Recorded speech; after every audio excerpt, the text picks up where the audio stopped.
आप देखो, मनुष्य एक सामाजिक प्राणी है। हम सब समाज, परिवार, परिवेश से बंधे होते हैं। जिस समाज, परिवार, परिवेश में हम रहते हैं वहाँ देखो आपको 4 तरह के बेसिकली लोग मिलेंगे।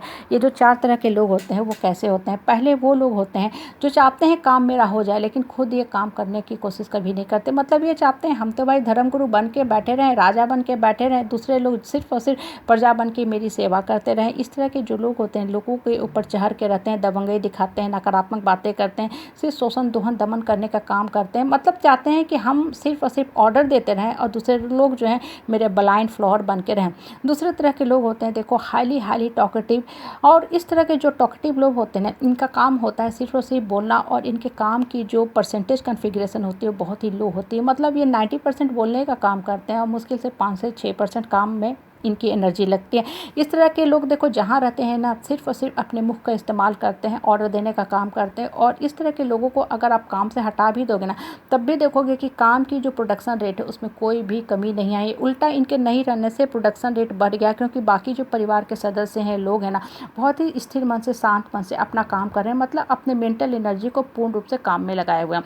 तीसरे तरह के देखो लोग होते हैं वो होते हैं फॉल्ट फाइंडर। फॉल्ट फाइंडर लोग जो होते हैं ना इनकी आदत क्या होती है, सिर्फ और सिर्फ दूसरों की कमियां खोजने का काम करते हैं। ये जहाँ पे रहेंगे सिर्फ निगेटिव बात कहेंगे, टोन पास करेंगे, कमेंट पास करते रहेंगे, लोगों के बारे में गलत बात फैलाते रहेंगे।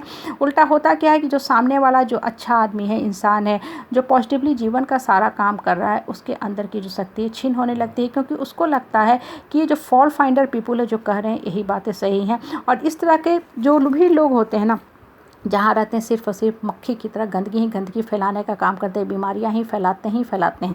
चौथे तरह के देखो जो लोग होते हैं ना वो होते हैं क्रिएटिव पीपुल। क्रिएटिव पीपुल जो होते हैं ना बिल्कुल शांत मन के होते हैं, अपनी मेंटल एनर्जी को सिर्फ और सिर्फ अपने काम में लगाते हैं। इनका लाइफ का गोल, मोटो, स्ट्रैटेजी बिल्कुल क्लियर होता है।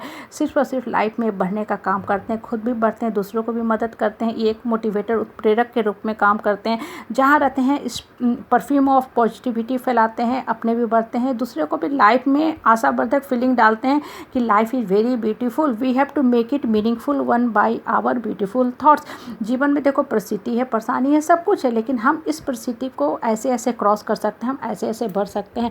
देखो ये जो बातें हैं ना, ये बातें जो है हमें क्या बताती हैं कि हम सब एक सामाजिक प्राणी है, रहना तो हमें इसी समाज में, हम समाज को छोड़ के तो हट नहीं सकते हैं, क्योंकि मनुष्य या तो देवी है, देवता है, या राक्षस है। तो अगर आप एक नॉर्मल इंसान बन के रहना चाहते हो तब तो हमको इस सामाजिक बंधन में बंध के ही रहना है। लेकिन हमें अपने समाज में कैसा वातावरण चाहिए जैसे हम ग्रो कर सकें, ये हमें खुद डिसाइड करना है। इसलिए जिस समाज से, परिवार से, परिवेश से आप बंधे हुए हो ना उसको छोड़ के कभी मत भागो, पलायनवादी प्रवृत्ति मत अपनाया करो। कहने का मतलब है कि अपने लिए एक हेल्दी एटमॉस्फेयर तैयार करो। और देखो हेल्दी एटमॉस्फेयर तब तैयार होता है जब आपका माइंड जो होता है पॉजिटिव थॉट में संलग्न होता है। अपना अंतर मन को मजबूत करो। ये जो परिवार में खाली पीली बेकार के लोग बैठे होते हैं ना, घड़ी घड़ी बेकार की बातें करते हैं, रुलाते हैं, डराते हैं, धमकाते हैं, जिनसे आप जुड़े रहते हो उनको छोड़ दो। इसके पहले कि वो आके आपको चैलेंज करें, आपको डराने धमकाने का काम करें कि हम आपको छोड़ देंगे, आप इन लोगों को छोड़ के अलग हो जाओ। अपने मन की एनर्जी को ऊपर वाला के साथ जोड़ते जाओ। देखोगे आपका मन जैसे जैसे शांत होता जाएगा, नीट, क्लीन, क्लियर होता जाएगा, आपका ऊपर वाला के साथ बहुत क्रिस्पी कम्युनिकेशन होने लगेगा। आपका जीवन की दशा जो है खुद पे खुद सुधरने लगेगी, आप लाइफ में अपलिफ्ट होने लगोगे, ऊपर की तरफ जाने लगोगे। लेकिन होता क्या है कि अमूमन जो ह्यूमन नेचर होता है ना, हम गलत की तरफ जल्दी ही अट्रैक्ट हो जाते हैं। इसलिए जो खाली पीली बैठे लोग होते हैं ना, इनसे बैठ के बात करना शुरू करते हैं। और ये जो बेकार के लोग होते हैं ना, परिवार के, समाज के 90% लोग होते हैं, इनका जो मानसिक स्थिति होता है ना बहुत ही गड़बड़ होता है। ये खुद तक कभी नहीं उठ सकते और दूसरे के अंदर सिर्फ और सिर्फ नकारात्मक फीलिंग डालने का काम करते हैं, मन को कुंठित करने का काम करते हैं, दूसरे की मजबूरी का फ़ायदा उठाने का काम करते हैं। कभी भी लोगों के विपरीत परिस्थिति में सहारा बन के खड़े नहीं होते हैं। हाँ, आपसे ज़रूर खोजेंगे कि आप इनके पीछे पीछे भागो, इनका सारा सेवा करो, सब कुछ करो।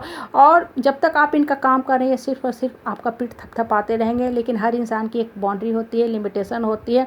आखिर कब तक आप सेवा करोगे? एक दिन आपने बोल दिया कि भाई मेरा भी अपना लाइफ है, धरती पे हम अपने हिस्से का जीवन जीने के लिए आए हैं, संसार को, परिवार को खुश करने के लिए, परिवार को बोझ उठाने के लिए, बर्डन उठाने के लिए हम नहीं आए हैं। मेरा अपना भी लाइफ का एक टाइम पीरियड है, उसको भी हमको हंसी खुशी के साथ जीना है, उसको भी हमको टेक केयर करना है। कॉम्प्रोमाइज़ करना अच्छी बात है, करना चाहिए, लेकिन कॉम्प्रोमाइज़ का मतलब ये नहीं कि हम अपने जीवन को ही खो दें। इसलिए लाइफ में खुलकर बोलो, खुलकर जीवन जियो और वो काम करो जिससे आपका मन प्रसन्नचित होता है। दूसरे के पीछे भागना छोड़ दो, पेंडुलम की तरह लोगों के आगे पीछे मत घुमा करो।